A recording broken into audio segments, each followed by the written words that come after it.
Hello, Brian Weeks here again with another MMCD contract consideration. This slightly longer than normal video clip will cover the topic of how GC 9.4, the Quantity Variation Adjustments Clause, benefits both parties.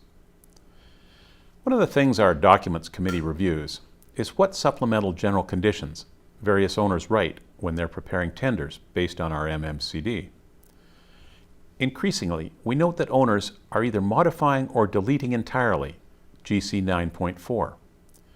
This clause sets out how the price for a line item in the tender may be revised if the final quantity varies significantly from that in the schedule of quantities and prices. In general, we understand that the motivation for this is either to reduce direct contract administration costs or to reduce contract costs that would otherwise be payable. What I will try to show in this video is that this clause has significant benefits to owners and that foregoing these benefits will have unknown costs. I'll show how this clause can be used to both owners and contractors' benefit through three examples I use in my classes. For those of you who have taken a class, this will be a review. For other viewers, this will be new ground, although the same examples can also be found in our Volume 1 User Guide. Let's start with a definition. GC 1.76 defines something called a quantity variation threshold to be plus or minus 15%. This is the key element in quantity variation determination. Owners can and do write supplementals to change this percentage. The 15% level was chosen to allow reasonable real-world variances, yet still provide some risk limitation for the bidders. Reducing this percentage means the owner and designer have to spend more time and money to improve quantity accuracy confidence. But the offset is that contractors have lower risk, which should translate into lower prices in a competitive market. On the other hand, increasing this percentage reduces pre-tender costs and can reduce the number of variation claims to be evaluated. However, increasing a bidder's risk does not come for free. Risk margins will be increased, and during busy times, bidders may choose not to bid, preferring other opportunities where the risk is lower. An important understanding is that quantity variation pricing reviews are not automatic. There are two prerequisite conditions. First, the final quantity must be outside the range defined by the variation threshold. And second, someone from either party must ask the CA to do a pricing review. Absent one of these conditions, the CA has no mandate to do a review. When the CA does a review, he or she has little latitude. GC 9.4 specifies the method for how the pricing will be adjusted. The actual adjustment will depend on the information in the documents which the CA will request and which the contractor is obliged to provide under GC 9.4.4. As always, the CA makes the decision in the first instance, per GC 3.6.2. The only way the decision can be overturned is by exactly following the dispute process starting with GC 3.6.3. There are two special cases where quantity variation adjustment is not available. The first is optional work. Due to its special classification, there is no assurance that any optional work will be authorized at all, let alone any quantity of it. For this reason, it makes no sense to allow a quantity underrun adjustment on optional work. Note, however, that optional work which overruns is eligible like any other item which overruns.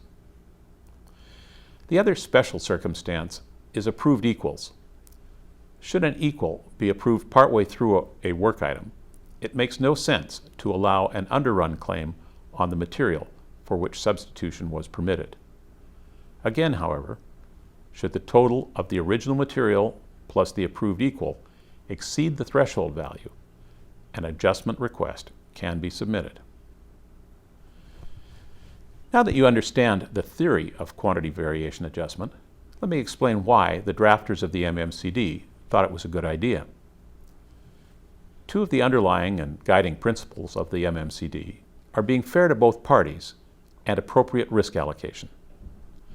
Fairness is embodied throughout the general conditions through corollary principles that the owner should not try to get something for nothing, and the contractor is required to bring expertise to the project to help the owner reduce unavoidable extra costs. Appropriate risk allocation simply means that each risk element should become the responsibility of the party best able to manage it. As a tender author prepares the package for issuance, one of the tasks is to determine what risks are involved in the project and, with the owner's input, decide which ones will be made the contractor's responsibility via contract language and which ones will remain the owner's risk through specific language or by remaining silent on the issue. The MMCD Association firmly believes that appropriate risk allocation will, overall, reduce owners' costs of construction. Please see my contract consideration video on risk allocation for a more in-depth discussion of this topic. GC 9.4 is a good example of a clause that is built around these two principles. First, the language is bilateral. Either party can use the clause with no wording changes required. The activation, the process, and the procedure are identical, irrespective of whether the owner or the contractor ask the CA to perform the review. Second, prior to site investigation, the risk of quantity variation is unknown.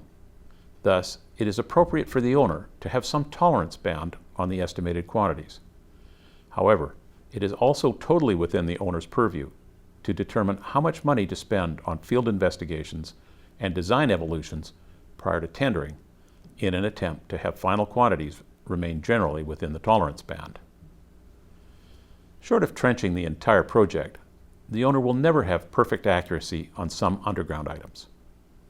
But spending more time and money on geotechnical research can significantly reduce the occurrence of unexpected ground conditions. Similarly, more review of old as-built drawings and the use of utility locators during the design stage can possibly even eliminate unexpected utility crossings during construction. On the other hand, bidders, and particularly the successful contractor, have absolutely no ability to influence how accurate the scheduled quantities will be. Clearly, the risk of quantity variation is better allocated to the owner. I see two major benefits to the owner of retaining the quantity variation clause. The first is hard to quantify, but it stands to reason that reducing a bidder's risk will enable lower pricing, whereas increasing it will lead to fewer qualified bidders and generally higher prices. Second, GC 9.4 allows an owner to cap excess profits when bid unbalancing is evident. I'll show you this in an upcoming example. Contractors can benefit from GC 9.4 when the final actual quantity is significantly different from that tendered, either over or under. On underruns, the contractor is assured of recovering up to 85% of the fixed costs of the item. In the case of overruns, the contractor can cap its losses at 115% if the item was bid incorrectly. The Documents Committee has noted basically three ways that owners modify GC 9.4. 1. They delete it completely, removing any protection it offers to either party. I can only surmise that these owners do not understand the benefits they lose, or they do any gain-loss analysis with inadequate information. Furthermore, some lawyers have suggested that by not providing a tolerance band, the owner is in effect saying the numbers are accurate and any variation will be cause for a claim. 2. Some owners simply change the variance threshold from plus or minus 15% to a larger range. I've never personally seen the range reduced. I presume this is done to reduce the number of instances when the contractor can make a quantity variance claim and hence reduce both the contract administrator's time and any additional project costs. The difficulty here is that the owner will never know what savings were foregone by this tactic. That is, what prices would have been otherwise, or whether a contractor who might have been the low bidder chose not to bid. 3. A more subtle approach is to change the clause to a net overall or contract-wide basis instead of an item-by-item evaluation. At one point, the Documents Committee spent quite a bit of time attempting to draft language to do this. There were a number of consequences that had to be considered, and we were eventually unable to agree on fair language, so this concept never made it into the published editions. The generalized problem is that doing this assumes apples equal oranges. There may be very valid reasons why some items have different risks and pricing structures to others. Also, there is the difficulty in factoring in subcontracted work. Nevertheless, I see the major disadvantage to the owner for this option is the lack of ability to deal with one or a few items where the pricing seems excessive. I found that examples make it easier to understand the contract language compared to just analyzing the text. I have created 3 simple scenarios with numbers that make the math easy to comprehend. Here's the first one. In this scenario, although the item was bid properly, the contractor was unable to recover fixed costs due to the quantity underrun. Assume the quantity for imported subbase in the schedule of quantities and prices was 1,000 cubic meters. For whatever reason, at the end of the job, only 600 cubic meters had actually been required. The contractor bid $20 per cubic meter for this item, and it was later proven that within the $20, there was $5 for overhead costs and $1 for profit. Now the contractor obviously gets paid the tender price for the work performed, that is, $20 per cubic meter times 600 cubic meters, or $12,000. We calculate the tolerance limit using the threshold variance percentage, which in this example was unchanged from the standard plus or minus 15%. Thus, the underrun threshold was 85% of the tender amount, or 850 cubic meters. Let's pause and think about this for a moment. What this means is that the contractor bid knowing that if the actual quantity was only 850 cubic meters, no request for an adjusted price could be made. The contractor thus bears the financial risk that the quantity could be only 85% of that on which he allocated his overhead costs and profit. But in this case, the final quantity was well below that, at 60% or 600 cubic meters.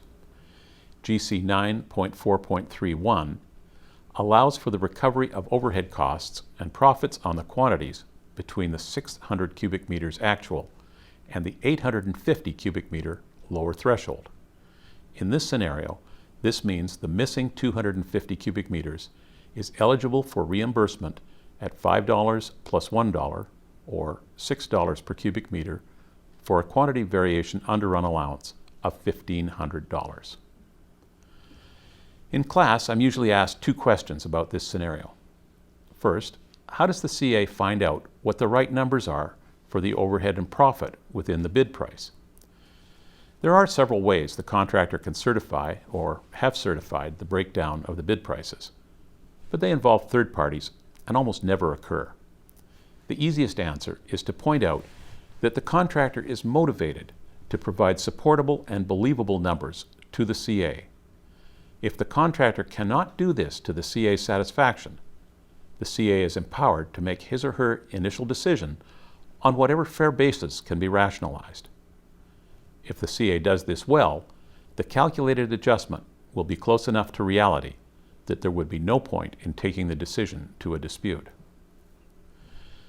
The second question often asked is, why should an owner provide this protection? The answer is risk limiting. By providing a tolerance band, the owner is saying that the bidders can rely on the quantities being within that band. Quantities outside the band are in effect broken promises that carry a predetermined sanction. Without this protection, contractors have to carry additional risk for the lack of ability to recover their fixed costs. As a second example, let's do an overrun scenario where the owner benefits from GC 9.4. First, let me define bid unbalancing. Sometimes a tender comes out with a line item quantity that is obviously wrong, or which some bidders know will increase significantly. Recognizing such a situation, a canny tenderer might bid this item with a very high unit price. Because the quantity is low, the overall effect on the tender bottom line is small. But if the item overruns significantly, the contractor stands to gain excessive profits. One of GC 9.4's benefits is that an owner has the ability to cap this windfall. In this scenario, the owner believed the accepted tender was unbalanced on one item. The owner asked the CA to be aware of this and to do a review if it did overrun. Sure enough, it did. So the CA gave notification and demanded under GC 9.4.4 to see the bid calculations for this item. The line item was for 1,000 cubic meters of import subbase, but by the end of the job, 2,000 cubic meters were actually imported. The tender price for the item was $20 per cubic meter, but the documentation later proved that the cost to the contractor to purchase and deliver the material was only $9.09 per cubic meter.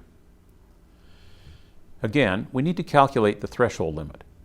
Using the contract value of plus or minus 15%, the upper threshold is 1,150 cubic meters.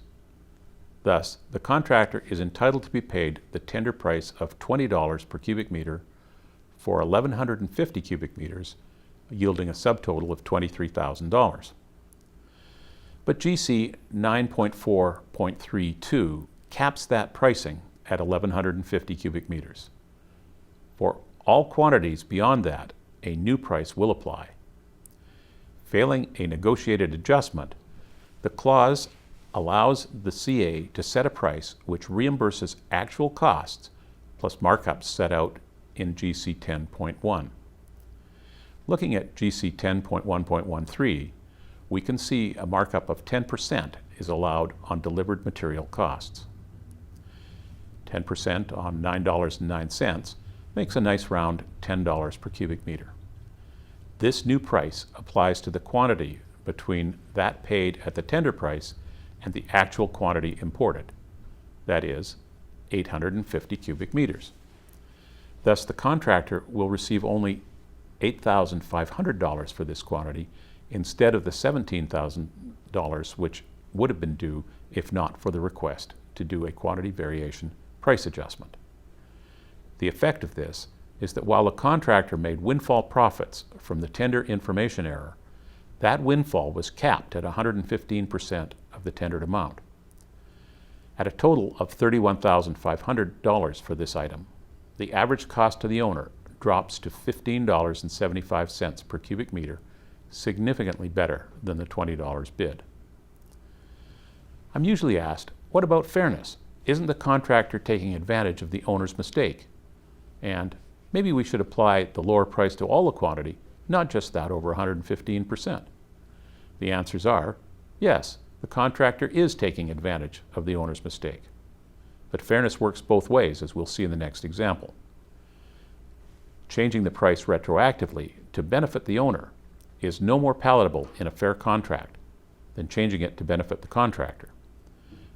The owner chose the contract language, and both sides must live with the consequences. The third scenario shows how the same language can protect the contractor from a mistake, just as it protected the owner in the last example. Here, the contractor made a bidding error by forgetting to include the contract trucking for the material in the unit price. The cost of this error was magnified by the fact that the quantity overran.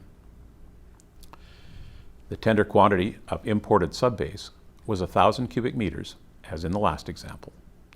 But this time, the final quantity needed was 1,400 cubic meters.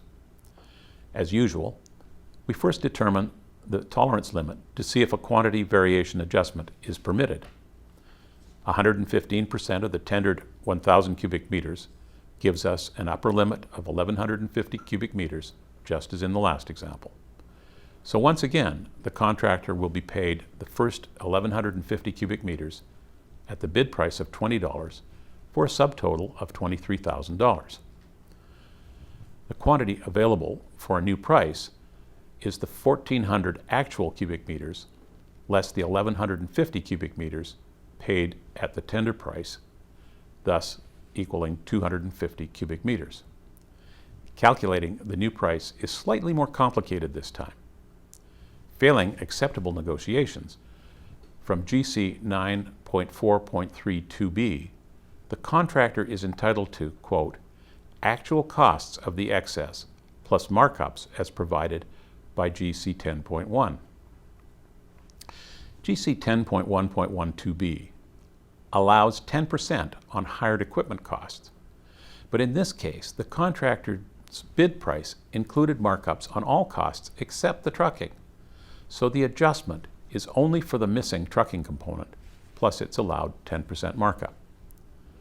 Once again, the $9.09 per cubic meter trucking price plus markup comes to a nice round $10. So the adjusted price for the final 250 cubic meters will be the original bid price of $20 plus $10 for the forgotten trucking, including its allowed markup. This $30 per cubic meter on the excess will generate contractor revenue of $7,500, which is $2,500 more than he would get otherwise. The net effect is to increase the owner's average unit price from the $20 tendered to $21.79 per cubic meter. I'm usually asked, why should we protect the contractor from his own bid mistake? Isn't that his risk? The answer is twofold. First, the contractor has already incurred a loss of $9.09 a cubic meter for the first 1,150 cubic meters, or over $10,000. What the MMCD has done is cap the loss at that level. The owner promised that the quantities would be within a plus or minus 15% of that tendered, or an adjustment would be available. Thus, the contractor only has to carry the loss to that limit. The second part of the answer is that fairness requires if the owner can cap windfall gains, the contractor can cap unexpected losses. Quantity variations, both plus and minus, can affect the project schedule if the work item was on the critical path. GC 9.5.2 allows either party to request an adjustment to the schedule, whether or not the contract pricing for that item was altered. A not so obvious implication of this language is that the owner can request the CA evaluate a schedule reduction when critical path quantities are reduced. CAs need to be cognizant of the circumstances affecting such a decision. Often, shortening a critical path item will simply move the critical path elsewhere in the network, so a direct linear relationship between work reduction and project time is rarely present. Nevertheless, it is the owner's right to have the issue evaluated. More often, a quantity increase will lead to a request from the contractor for more time. Once again, the CA needs to have the contractor prove that the item is both on the critical path or became the new critical path by its increase, and that the increase has a linear relationship to the requested schedule extension. In summary then, 1.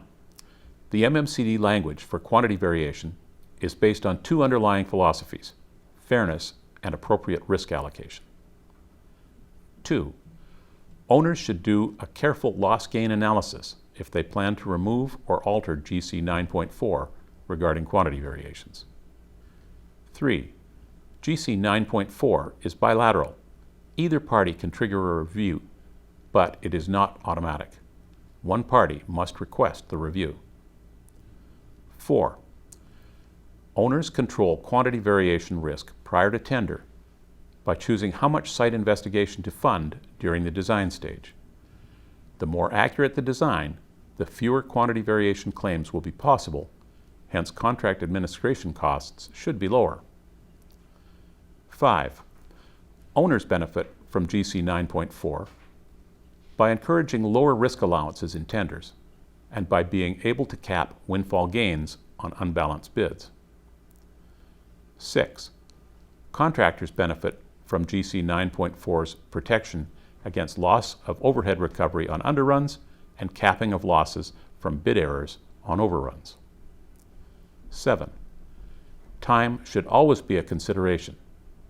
GC 9.5.2 enables either party to request a schedule adjustment due to quantity variation, whether or not pricing was changed. 8. Optional work and approved equals are special cases where quantity variation underruns are not allowed, although overruns may be considered. I hope this has helped clarify this contract consideration. Please check our website for further assistance and to see what other topics are presented in this series. Thanks for watching.